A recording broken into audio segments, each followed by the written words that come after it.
and inflation is essentially a hidden tax on the public. What is the advice that you generally get? And that is inflate the currency. They don't say debase the currency. They don't say devalue the currency. They don't say cheat the people who are saved. They say lower the interest rates. The real deception is when we distort the value of money. When we create money out of thin air, we have no savings, yet there's so-called capital. So my question boils down to this: how in the world can we expect to solve the problems of inflation, that is, the increase in the supply of money, with more inflation? Of course, it can't. The fractional reserve system of monetary expansion is inherently inflationary. For the act of expanding the money supply without there being a proportional expansion of goods and services in the economy will always debase a currency. In fact, a quick glance at the historical values of the US dollar versus the money supply reflects this point definitively, for the inverse relationship is obvious. $1 in 1913 required $21.60 in 2007 to match value. That is a 96% devaluation since the Federal Reserve came into existence. Now, if this reality of inherent and perpetual inflation seems absurd and economically self-defeating, hold that thought, for absurdity is an understatement in regard to how our financial system really operates. For in our financial system, money is debt, and debt is money. Here is a chart of the U.S. money supply from 1950 to 2006. Here is a chart of the U.S. national debt for the same period. How interesting it is that the trends are virtually the same. For the more money there is, the more debt there is. The more debt there is, the more money there is. To put it a different way, every single dollar in your wallet is owed to somebody by somebody. For remember, the only way the money can come into existence is from loans. Therefore, if everyone in the country were able to pay off all debts, including the government, there would not be $1 in circulation.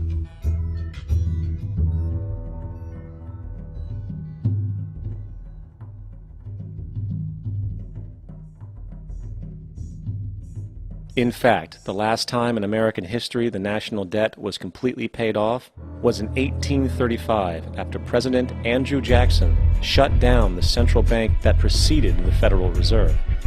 In fact, Jackson's entire political platform essentially revolved around his commitment to shut down the central bank, stating at one point, "The bold efforts the present bank has made to control the government are but premonitions of the fate that awaits the American people should they be deluded into a perpetuation of this institution or the establishment of another like it." Unfortunately, his message was short-lived, and the international bankers succeeded to install another central bank in 1913, the Federal Reserve. And as long as this institution exists, perpetual debt is guaranteed.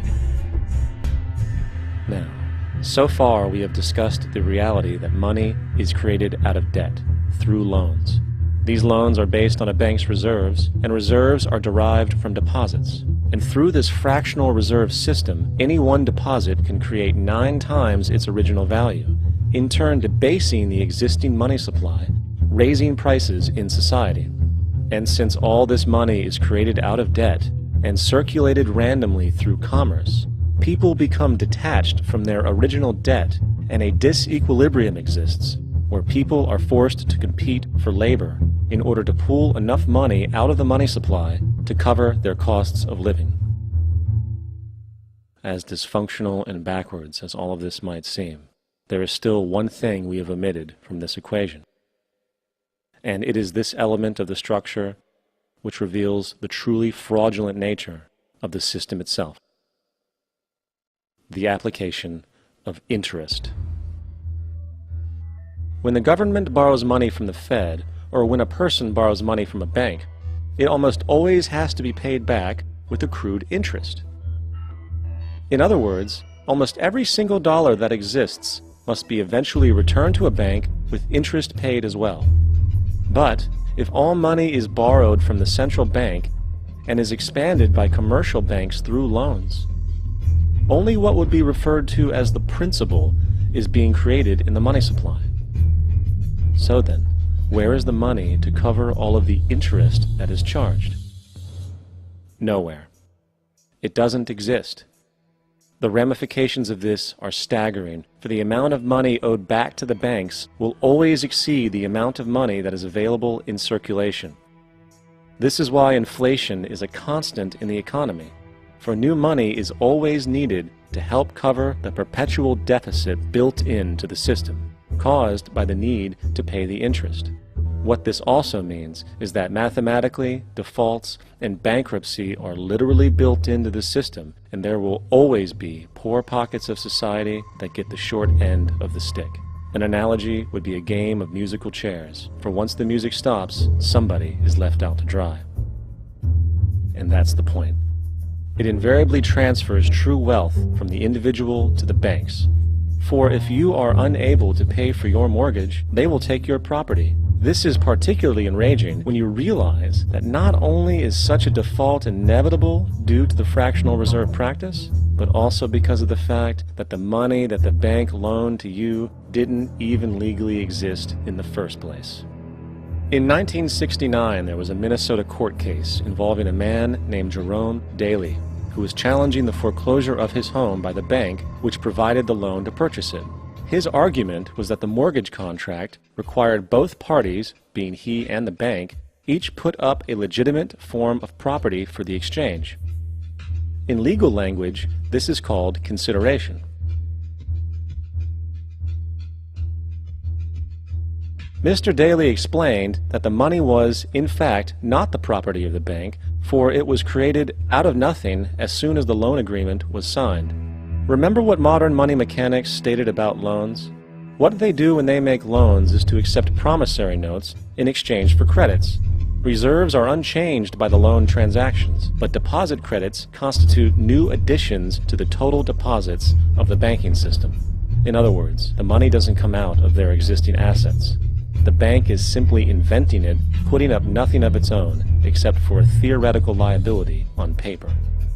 As the court case progressed, the bank's president, Mr. Morgan, took the stand, and in the judge's personal memorandum, he recalled that the plaintiff, bank's president, admitted that, in combination with the Federal Reserve Bank, did create the money and credit upon its books by bookkeeping entry. The money and credit first came into existence when they created it. Mr. Morgan admitted that no United States law or statute existed which gave him the right to do this. A lawful consideration must exist and be tendered to support the note.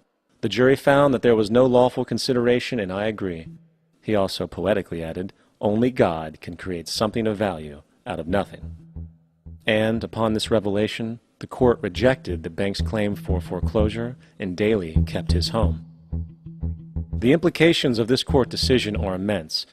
For every time you borrow money from a bank, whether it is a mortgage loan or a credit card charge, the money given to you is not only counterfeit, it is an illegitimate form of consideration, and hence voids the contract to repay, for the bank never had the money as property to begin with.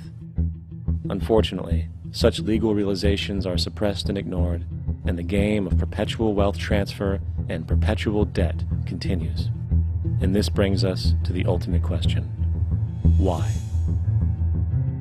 During the American Civil War, President Lincoln bypassed the high-interest loans offered by the European banks and decided to do what the Founding Fathers advocated, which was to create an independent and inherently debt-free currency.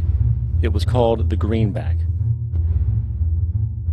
Shortly after this measure was taken, an internal document circulated between private British and American banking interests stated, "Slavery is but the owning of labor, and carries with it the care of laborers, while the European plan is that capital shall control labor by controlling wages. This can be done by controlling the money. It will not do to allow the greenback, as we cannot control that."